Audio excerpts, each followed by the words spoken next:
like some of those who presented at our events, not very few were actually entrepreneurs that actually made it in those specific markets and had much success. And I think this is the case here when both Eric and Joe are responsible for very substantial exits in this world that they know inside out. So I think that's a very interesting point that I wanted to mention. So just a couple of words about Eric and Joe. So first of all, good morning to you guys. And I believe you're here in New York area. Yes, right? sir. Thank you for having us. Thank you for being here. And just a couple of words. Eric is the general partner at AperiamVentures, formerly Math Capital, an early stage venture capital firm focused on the digital transformation of marketing. He led the investments, the firm in over 50 startups, including Marpipe, Memo, Thunder, that was acquired by Walmart, TV Vision, Insights, and TV Scientific. Before that, he co-founded at Undertone, where he helped the company grow from bootstrap startup to a leader in advertising technology. In 2015, they were a publicly traded company and were acquired for over 180. Sorry, they were bought by a publicly traded company for over $180 million. A couple of words about Joe, that by the way will be joining us only for the first half of this session. So he's the CEO of MediaMath, which is he's a respected pioneer in the online marketing industry, known especially for establishing the demand side platform sector. With his deep experience in audience targeting and optimization, ad networks and exchanges, and real-time bidding, Joe is invited to speak at the industry conferences, roundtables, and major events. Before, he was the founder, president, and chairman of Poindexter Systems, incubated Right Media, and as managing member of Occam Razor, shaped AOL's yield management and double checks buy-side optimization strategy. So, so I'd like to say, first of all, good morning to you. I just was mentioning just a couple of points about your very impressive experience in the marketing world. I think the only one that would match what you guys did is David Sable, who was here at another session of ours. So maybe we can start by you telling me a little bit more about your background as founders and angel investors. So sure, I'll kick off. So Joe and I we're somewhat unique in that we've been building in this industry since its inception. You know, in the late '90s or early 2000s. My first business was, as you mentioned, a business called Undertone. We bootstrapped it right out of the depths of the dot-com bust, so to speak, and grew it and you know into a $100 million plus annual revenue business, and ultimately was acquired by Aperion, which is a publicly traded company. In parallel, I had been an angel investor, you know, just as you know, founders, you know, kind of came to us commercially at my former company. Oftentimes, investment opportunities tended to pop itself up, and you know, I noticed that there were a few other investors that typically I'd come across, and one of which was Joe, who I got to know both through just being in the industry and watching him as an investor. You know, Joe can talk about his background, but essentially, you know, we decided to, in 2017, after I sold Undertone, team up and launch a sector-focused fund to basically professionalize what had been, you know, a very successful angel strategy, which is investing in what we knew very well, where we could have, you know, a particular perspective and POV, and where we could add value. And that then became our first fund. But you know, I'll let Joe talk about his background and his particular investing path as well here. Well, thank you, Eric. Yeah, I mean, I've been in the industry, to Eric's point, since I would say really the kind of the modern inception. So, you know, kind of '99, and probably been 3, you know, waves of it, you know, since then. particular recipe, I think, has always been, digital advertising marketing has often held this promise of what it could be in terms of its ability to personalize messages, to be able to connect those things, through precise measurement, the whole, Wanamaker quote, 50% of my advertising dollars, and ultimately to be able to create a, closed loop that allowed every marketing, dollar invested to be translated into business impact and business outcomes, for the organization in question. And, the vision always was that a, CMO, would be able to wake up in the morning and, turn the knobs and dials of a, a dashboard to basically enable sort of that, real-time connection between, their brand and human beings across this like expanding diversity of screens and speakers. So with that big idea, a lot of entrepreneurs, or perhaps a small number of entrepreneurs back in 1999 said, how true is that? And how do you actually make, that vision become a reality? And in both of our cases, I think it was a combination of operating businesses. So, X Plus One, then, and MediaMath now, sort of core platform businesses that were in that business of making these technical connections to supply, right? To desktop inventory, to mobile devices, to TVs, to digital out of home, to Spotify audio feeds, to podcasts, to AR, VR, basically anything that has a digital screen or speaker. And then how do you make those connections technically and commercially first? How do you use data science and math in order to be able to translate those impressions into what an advertiser is trying to accomplish? And remember, most advertisers are not, trying to drive clicks. Most advertisers are trying to create, a lifetime value relationship with a customer that evolves over time, that takes somebody from, I don't know who this person is, to I'm an absolute loyalist and I, buy, P&G, or I've signed up for Red Hat, or I've, constantly use an Uber when I travel.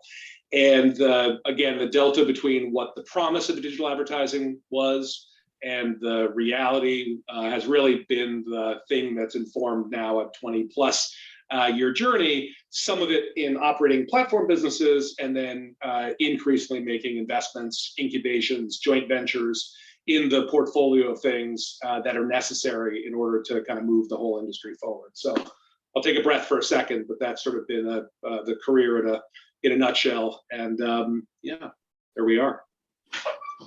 Thank you. I'd like to also mention that I see here now that we have a good morning from Gabriel. Gabriel, good morning. Is one of what's interesting about Gabriel. We're talking about marketing and branding. They've been around, is one of the most famous families from Barcelona. They've been around since, Gabriel, I believe, 1914. So good morning to you. So obviously there's lots going on in the marketing world. We've seen some very serious exits. The world has been pushed online, and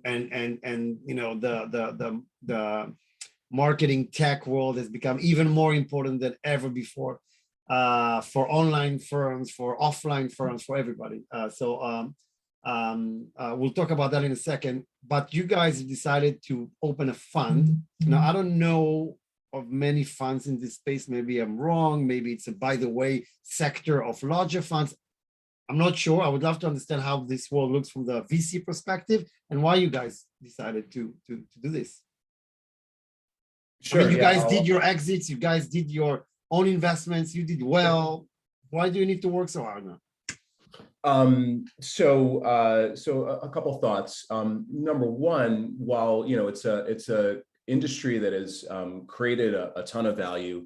It's an industry that's already a giant industry. Call it 500 billion or so global is the digital ad market, and add another 500 to trillion of the broader marketing market. It's still quite early.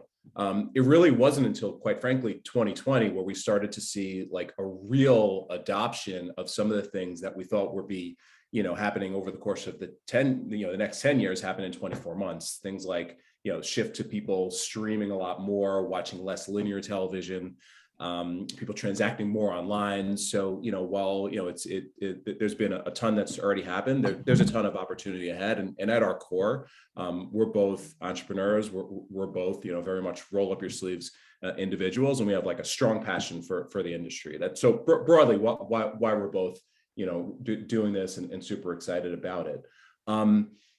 From why launch a fund, we were both angel investors. Joe was a super prolific angel investor, invested in over 70 companies, probably 10 billion or so in exit value across them, with still many to come. It's hard to scale angel investing. It's hard to have real impact as an angel investor, oftentimes when you're sort of doing it in parallel with a day job. So the thought behind the fund was I was ready to do something different and wanted to partner up with Joe for some time. The idea was, let's team up, let's scale the ability to invest more by contributing our own capital and bringing on outside capital. Let's leverage a lot of the expertise that we had both sort of up here and across our networks to add a layer of diligence and add significant value add to the companies. It was a bit of a thesis. 4 years later, the thesis, after 50 investments, 7 exits, and a number of exciting companies, has very much proved itself. And now we're scaling with our next fund. To your question about this sector, and while it's like super exciting and has created a lot of value, there are not many funds that specialize in it. It becomes a area of focus for oftentimes many like B2B software focused funds, some consumer focused funds, which allows us to be in a really interesting position. Having such deep expertise and an operating background, oftentimes we'll partner with larger funds to diligence and support and co-invest in an interesting company. And I want to say something from my end, which is really what I believe in. I've seen thousands, probably, of companies throughout the years and VCs. And as I said, there are very few that are run by people who've done it themselves. And whenever you see an entrepreneur that was successful, and I had Uri Levin, the founder of Waze, that started his own fund, the question everybody's saying is, yeah, but being an entrepreneur is one thing, being an investor is completely another. So let's see how you do here. And you guys done that. I mean, you guys built your own companies, and you guys did your own investments later on. So I think Eric, we should definitely catch up later, because I really do believe that the thousands of families who join us in person at our different locations should hear about what you do, because you're really in a very unique area. And again, this structure of having the people that actually done it, I think adds a lot to your offering. And I would really love to see how we can bring you in person in front of our families more strategically. So where are you today with the fund? That's basically my last question before we'll get into the real offerings of the marketing market. Yeah, absolutely. I'll end there, and we can go from there. Speaking more broadly, so our first fund, a bit of a sort of V1 called Math Capital. We invested in 50 companies over the course of 4 odd years. As I said, we had 7 exits, significant amount of activity and markups, call it 10 equity markups last year. That was a great proof of concept that we can be both operators and investors. Great proof of concept that we can leverage our network to help companies succeed. So right now we are raising and already have closed on a significant amount of capital and have invested in 5 new companies out of our second fund. Along with that, we've rebranded to AperiamVentures. Aperiam is derived from Aperio, which is Latin for open. Bit of a nod to the duality of number one, our belief in the free and open internet and its importance. And then number 2, our partnership approach, our ecosystem approach of being open to collaborating with co-investors, bringing on sort of interesting value-adding LPs outside of the industry, and ultimately connecting with the broader industry of marketing and advertising technology to help our companies. I don't know how many of our folks here are Canadian, but one of our interesting sessions at our Montreal conference coming in April is Twist Image. I don't know how many of you heard of Twist Image. They were sold to WPP, if I'm not mistaken, making it one of the biggest exits in Canada in the marketing world. I think they were a marketing agency that was very digital And I think you guys are looking at something way more than just being a great digital agency, but I think it shows how much there is in this market, that even if you do something basic as, being a good agency and being digital and quick and fast, you can do tremendous things. So basically, let's talk business now, ed tech and marketing tech, because you're going to that particular meeting point of both the marketing world and technology. So tell us about the market. Sure. Joe, you want to kick off? Yeah. Denny, you actually, referenced this already, but, if you sort of just get behind trends, right? And, think about where the industry is, right now on, I would say, two, parallel but related paths. You think about the experience that we as humans have in front of digital devices. Just think about the time spent, think about the acceleration of that during the last 2 years as people spend more time in front of streaming, as people that may have considered online shopping for groceries to be an experiment to being a necessity. Right, as the kind of diversity of the number of screens and speakers that we have in front of us. I don't know how many people have kids, but how often are people saying, like, put your phones down, right? This is the ubiquity of digital in front of us is obvious, right? So okay, follow that trend, right? Follow that trend from X hours a day to now perhaps more than 24 hours a day being spent in front of digital devices, given people's ability to hold two things in their hand at the same time and put a pair of AirPods in and listen to a bit of streaming content as well, right? So as soon as self-driving cars become ubiquitous, drive times and commutes, should they come back, will also be time for consumption of content and by extension ads. They're everywhere. One trend. Okay. Second trend, the importance of marketing, right? Think about the trends for a company right now in terms of the moats that exist inside of a business, right? Where products get produced, distribution, pick, pack, and ship, right? Think about the number of DTC businesses that have emerged where P&G does not worry about Unilever. P&G worries about the sum of direct-to-consumer focused startups that are attacking each one of the categories individually, as opposed to another, conglomerate, right? Think about how easy it is to start a business, right? You don't have to buy your servers. You just, sign up for Google Apps, right? And you have this easy abstraction layer of new companies starting where the only thing that differentiates them is their ability to market. So digital, massively important, marketing, massively important. Two trends that will be true for the next 10 years. What do you do in that environment, right? Well, if you believe as we do that technology, data science, domain expertise, and the ability to create commercial opportunities in each of these areas will be incredibly important in a $500 billion business on its way to $1 trillion to $2 trillion plus. Because remember, if you look outside the window, what's happening now with retail media is advertising. Companies that were traditional businesses, think about where Amazon growth is coming from and its profits are coming from, right? Their core business is now, they're an advertising business. Walmart looks at Amazon and says, how do I build an advertising business? Best Buy says, how do I build an advertising business? Basically, everybody that had a core business is looking at advertising as the growth engine for their companies in the same way that some of the biggest companies in the world, Google, Facebook, Amazon, themselves are advertising businesses, or 90% ad fueled. So what do you do in that environment? Well, you have a specialized set of people that can identify the trends, can identify the core ideas, right? The ones that are 5 years out, the ones that are 3 years out. Be able to create these connections between people and ideas, invest in them early, help nurture them to go after pursue the right opportunities in the right order of operations, and systematize that process in a way that allows you to create a huge amount of value in the broader market, as investors capture an appropriate piece of it. And the focus of being operator investors with a proven track record in an area that is very clearly, given the fundamental trends, as important and as durable as it is, suggests that it should be a really interesting next 20 years. Thank you. And rant.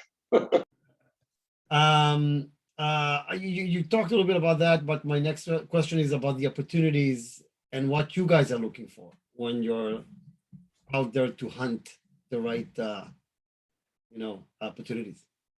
Yeah, absolutely. So, so we'll sort of look at it as a few themes, and then ultimately what the companies might look like that we invest in.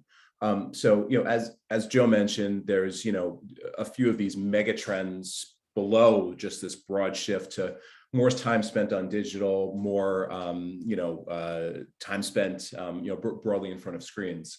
If you think about again your own personal habits and how they've shifted over the course of the past 5 and then 2 and then 1 year, A, you're spending more time online. B, you're generally spending more time streaming content than watching like traditional television. So an area of real interest to us is this shift from traditional TV viewing to streaming, such as like Roku, Netflix, so on and so forth. In the U.S., the television advertising market is about $80 billion a year. That's essentially a melting ice cube. As people cut the cord, as people spend more and more time, accessing their content across digital devices, creates a great opportunity for not just that $80 billion to shift to streaming or connected television as it's called, but new marketers to find opportunities there. So kind of big focus and theme for us is this shift to streaming. I think number one. Number two, as Joe said, some of the largest retailers, some of the largest commerce companies, including Amazon, Walmart, and then the next 50 in terms of retailers, they're becoming great advertising businesses because they can connect customers with real intent, with a credit card in hand, to relevant offers. So that creates an incredible opportunity. And then more broadly, if you think about the impact that things like artificial intelligence have had over the course of the past 5-10 years, and again, relating back to your own experience on Amazon, your recommendations, Denny, that you get when you log on to Amazon are completely different than mine, are completely different than Joe's. Those are algorithms that ultimately create a customized experience for you. If you go to Netflix, your carousel completely different to you versus mine. Those are some areas that ultimately are going to help power experiences in all industries. So, finding talented early stage teams that are looking to build in these markets that we already know are going to be multi-billion-dollar markets, and creating incredible value, supporting them with not just capital but expertise and connections to customers and partners is essentially the core of what we do. So anything you want to add, Joe, here? No. Other than I must run, but this was wonderful. Thank you for making this happen. Thank you so much. Thanks, Jeff.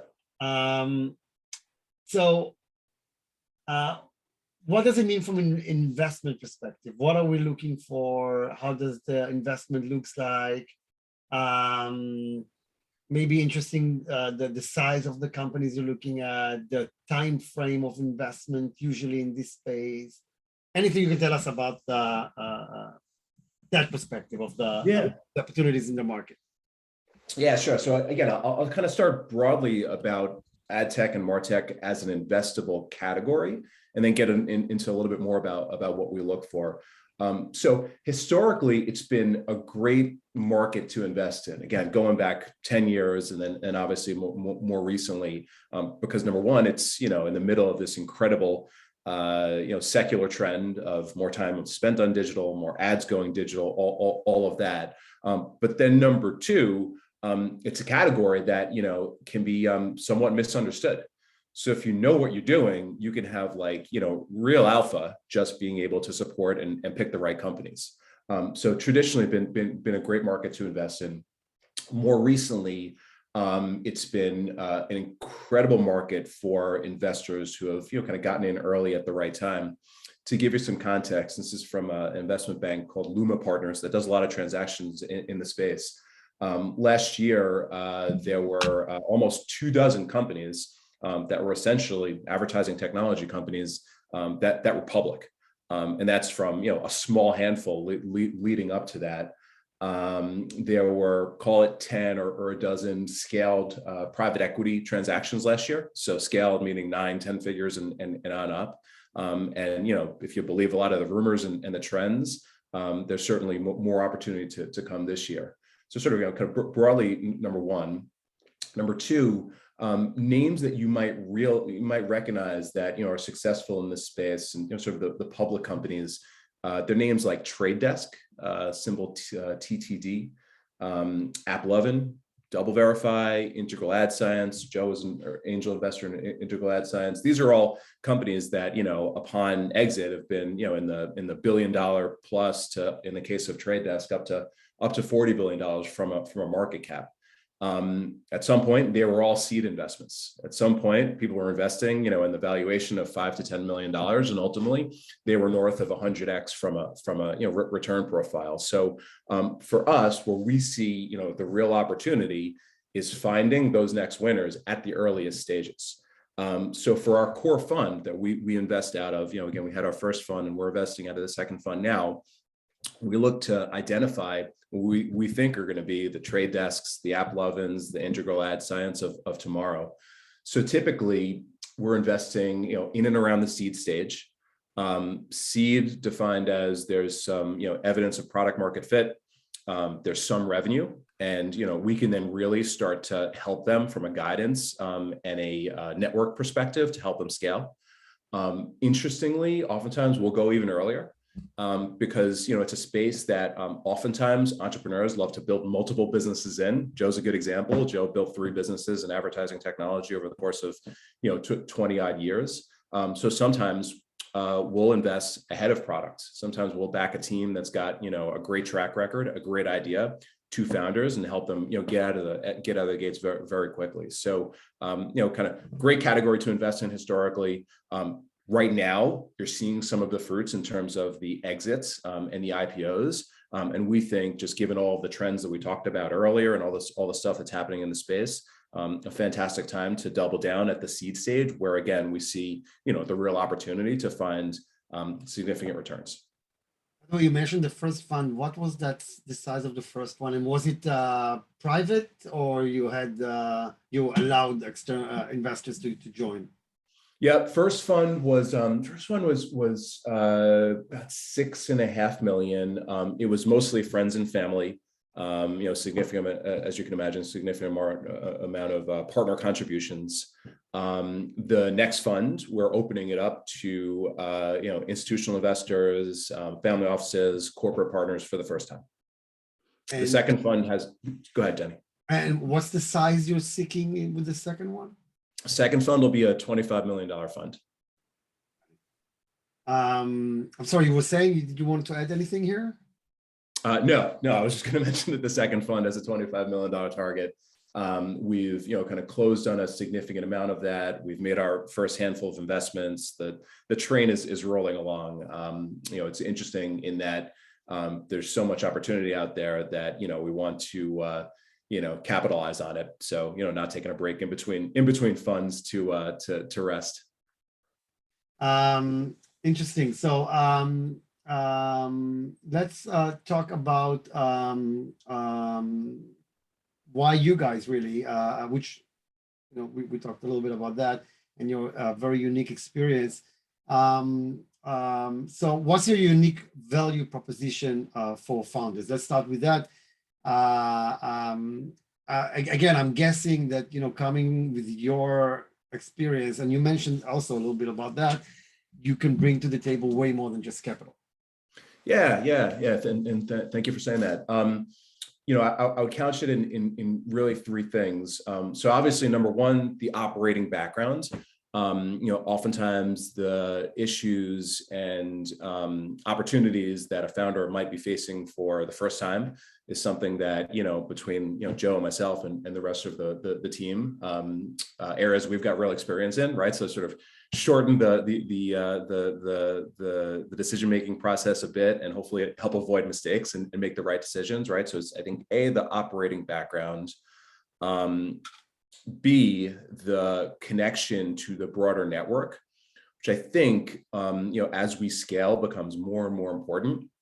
having been in this space now for 2 decades, having been operators, including up until very recently, probably any customer, any partner, and a whole host of potential hires are within our network, and probably a phone call or an email away.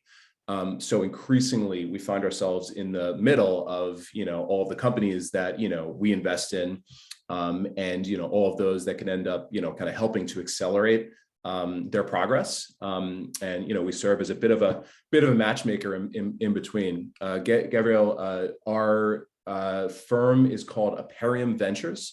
The URL is Aperiam, APERIAM.VC. You can see our basic profile, our portfolio, and a bit about us there.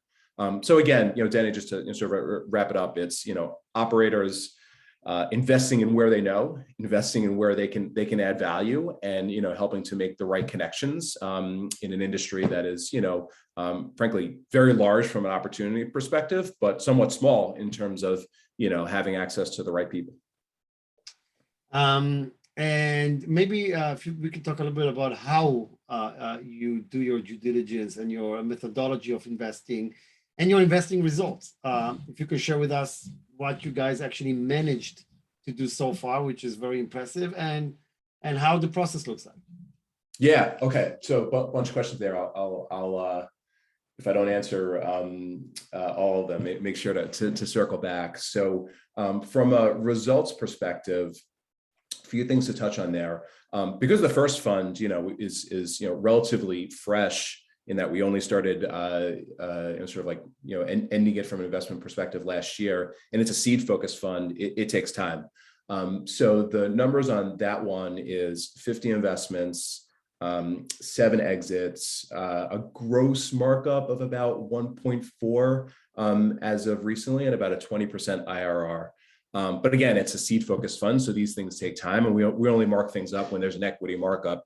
I often point to Joe's investing track record because essentially he built his own venture fund over the course of a decade prior to us partnering up, off of realized gains. So just like cash in and cash out. His personal investing was an 8.5x gross cash on cash return, and a 44% gross IRR. So if you would juxtapose that against, a venture fund, it would be a top performing venture fund. So, it's a great category to invest in, and it's been a great category historically for investors that know what they're doing. In terms of our investing process, interestingly, while we have a thesis around areas that we really like, the majority of our deal flow comes to us. Because, going back to what we talked about earlier, we're quite differentiated in that, we only focus on these, kind of couple of markets. We're very well known as investors and operators in those markets. So oftentimes, we're not going after companies. Companies are coming after us. And oftentimes, those come via trusted co-investors, some of our active industry LPs, other founders. So, while our inbound is quite significant, oftentimes it's, kind of somewhat qualified, coming from people that we know well and invest in. We have, a fairly defined process for identifying investments, but somewhat dependent on stage. Because if it's 2 founders in a PowerPoint, you will overweight things like team, vision, and their previous track record, versus a company that's got a product, is in market, and has revenue, where you can then start to layer on traction and market opportunity and our ability to be value add. So we'll wait sort of 4 or 5 of those things that I mentioned in terms of making an investment decision. And oftentimes it's very much focused on the people, because in the earliest stage, you realize that everything is going to change multiple times from day one to ultimately successful IPO or exit. So ultimately it's being able to really have a good POV on people, and having an operating background, and having hired hundreds of people over the courses of years gives you a bit of a leg up there as well in our perspective. And can you give us a couple of case studies perhaps of your model? Yeah, absolutely. So Actually, yesterday we had an announcement. So T-Mobile, everybody's familiar with, made a big acquisition for them in this category by acquiring a business called Octopus Interactive. So assume everybody's in front of their browser. They can quickly Google search T-Mobile Octopus. But I'll actually kind of throw up a slide here to help me explain exactly what Octopus does, because Octopus obviously gives you a visual of something. So in 2019, we had an investment opportunity from this team that was attacking a completely new market, which was the rideshare market. So everybody knows the incredible growth of Lyfts and Ubers over the course of the past decade or so. This team was, essentially giving rideshare drivers, so Uber and Lyft drivers, a tablet that, as you can see in the picture here, was affixed behind the headrest of the driver or the passenger seat. And that tablet then was used to give the riders the ability to play games, watch content, and as you can imagine, be receptive to advertising. So they were building this new form of digital advertising and this new way to, capitalize on a very tech savvy and a very engaged viewer in a way that we had never seen before. So we love the idea, we love the vision. It was obviously a category, at the time that was, growing very quickly, rideshare, as you can imagine. So we invested in the company, help connect them to a bunch of different partners to help scale and brands. And it actually introduced them to T-Mobile, because T-Mobile was, behind the scenes building up their own advertising, their own marketing business, because, in addition to being a carrier, they've got incredible data.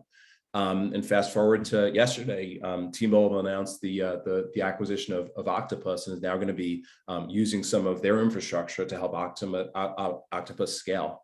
And so great example of us sort of kind of getting an opportunity to invest early, making a connection to ultimately what the acquiring company would be, and delivering a positive return to our investors. So if you've ever ridden in a Lyft or an Uber in a major U.S. city, this might seem familiar, because this is what the experience is. And they've got millions and millions of users interacting with these devices every year.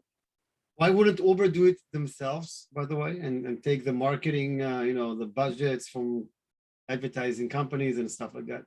Yeah, absolutely. So couple thoughts. Number one, this idea of advertising, on vehicles, in vehicles, is not new. Again, in major cities, oftentimes there's ads on top of taxi cabs, there's ads on top of vehicles. Octopus was quite innovative in thinking that, hey, you might have a glancing view of a vehicle coming down the street, but when you're inside of it, just like you've seen with some of the taxi cabs, it's a much more engaging experience. So that was number one. Number two, Uber, up until very recently, has had a relationship with their drivers that is very much a contractor, a 1099 basis. So Uber can't tell, Lyft can't tell a driver what to do inside of their vehicle, because the driver doesn't work for Uber. So this was an example to give drivers who are all independent contractors the opportunity to earn more money, quite frankly, by putting these devices inside of the vehicles. Uber, I think, is going to be ultimately entering into this space as Amazon, as Walmart, as all big companies do.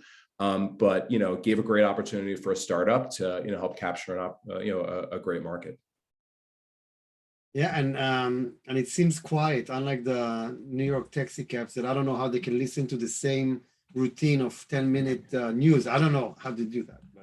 But yeah, absolutely. We've got so many examples of these. I'll give you one more that's not necessarily a public story. So there's a company in the portfolio called TV Scientific. Sounds exactly what it is. If you want to check out the URL, tvscientific.com. It's a founder that we've known for years that built one of the original search engines that came to us with an idea for his company. So again, this is a little bit of the extreme example we talked about earlier, where it's founder we know, idea we love, get behind them before they even build. So his thesis was, we know people are watching these streaming services, Roku, so on and so forth, more and more. Why can't the ads across connected television be, number one, easy to buy, because frankly they're not easy to buy. Then number two, if the technology is there to help marketers understand the return on ad spend, why can't this could be a channel for performance marketers and not just big brands? So we invested in the spring of last year, and they quickly launched. By the end of the year, they had 80 customers and $7 million in revenue, which over the course of a 6-month time frame, I can tell you from building businesses in this space is almost unheard of, and they'll probably 20x that next year. So just like example of number one, category we love and have a big thesis in. Number two, proven entrepreneur coming to us day one. And then number three, we've helped them along the way, but kind of showing that you can build a business very, very quickly. And we think TV Scientific, along with many others, are going to be potential winners in the portfolio. Thank you. And which other areas in general do you see very interesting in the marketing world that's going to grow in the marketing ad tech world? I mean, we've seen companies like Taboola that took news further. We've seen, obviously Amazon and eBay have mastered and created tremendous power. You've seen some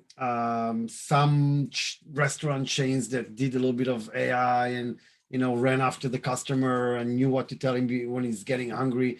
But which trends do you see beyond what you just showed us, which are very exciting areas, growing in the marketing space? What do you see? Which are the hottest trends you're seeing there? Yeah, absolutely. So we talked a lot about, I think, some of the ones that are a little bit easier for the person that's not in the industry to to understand, right? Because it's related to personal consumption. So streaming, connecting commerce with advertising, perhaps new consumer touch points. So audio, voice devices, so on and so forth, right? So it's like, the stuff that you can see and touch is one area. Frankly, the other areas of opportunity are very much underneath the surface and infrastructure plays. Artificial intelligence being one of them. But if you've sort of kind of paid attention to the news over the course of the past couple of years, the way that marketers have traditionally been able to identify and serve relevant advertising to consumers in digital is done through some technology called a cookie. Cookies are increasingly, number one, becoming less effective because users are starting to, delete them or not accept them. And ultimately, they're going to be going away. So there's a real opportunity rather, to come up with new ways to, in a very privacy-centric way, in a very user-friendly way, help marketers identify and serve relevant messages to consumers. It seems to be a very sort of like boring and almost infrastructure play, but it's quite literally the foundation of how all digital marketing is done. Literally a $500 billion industry. So that's been a big investment focus for us. We've got 6 or 7 companies that are in different ways really attacking this identity and infrastructure way of doing things. So sort of, that's a big category we're excited about. Super boring from the outside, but probably one that's going to be great from an investing perspective. And then more broadly, Mark Andreessen, the founder and investor, he had a quip, a line 10 years or so ago that was "Software eats the world." So software has eaten a lot of advertising already. So as Joe said before, building platforms for marketers to buy and measure ads, somewhat like you might buy and measure your stock portfolio. That's been sort of a giant industry that has been created over the course of the past 10 years. So there are other areas of advertising that have yet to be, sort of fully transformed by software. So that's a big area of focus for us as well. So invested in a company that's building, several companies that are building new ways to build and measure creative, like the actual ads using software, which is right now a very manual process. Investing in software companies that are looking at, other areas of marketing like PR and earned media. So a few areas that, we're interested in. So again, it's think of it as, how, what the world sees, the screens that and the devices that you might touch, what are opportunities there, and then ultimately under the surface, how AI, how identity, how software ultimately gets reinvented to help marketers do what they do. And what about something that I've heard, where companies want to reach people on social media, companies want to reach people, especially smaller players that want to email people, and then they always have a problem because the big marketers can always do TV. The smaller marketers would try to send emails, but then will end up blackmailed somewhere and stuff. Do you see technologies that help companies use social media that becomes very strong, or other ways to get in front of the end user? I mean, I'm sure you do, but if there's anything interesting there. Yeah, for sure. So, social media, and really, quite frankly, just Facebook and more recently TikTok have, been, incredible examples of A, how you can build a giant advertising business, but B, they've done a great job of building software to help small businesses connect effectively on their services. But what they're known as are walled gardens. Facebook, is happy to work with millions and millions of advertisers, which are their customers, and many of them are small businesses. But they don't necessarily partner outside of that. I think there's a real opportunity to help create technology to operate outside of those walled gardens. But these are companies that have become very successful because they are sort of like closed universes unto themselves. And by the way, advertising agencies, they used to be the only go-to place that ruled everything if you wanted to get into marketing, and took very, very high profit margins while doing so. That has changed obviously because of social media, etc., and you can market that way. But then you had digital marketing agencies, but in a way it allowed you, the advertiser, to go directly to the source in some cases. Obviously they can give you some advice, but you can do your own thing on Facebook, in many other places. How do you see the disruption of the marketing agencies in the marketing world? Do you think they're dying, or is it just changing and adjusting? How do you see that?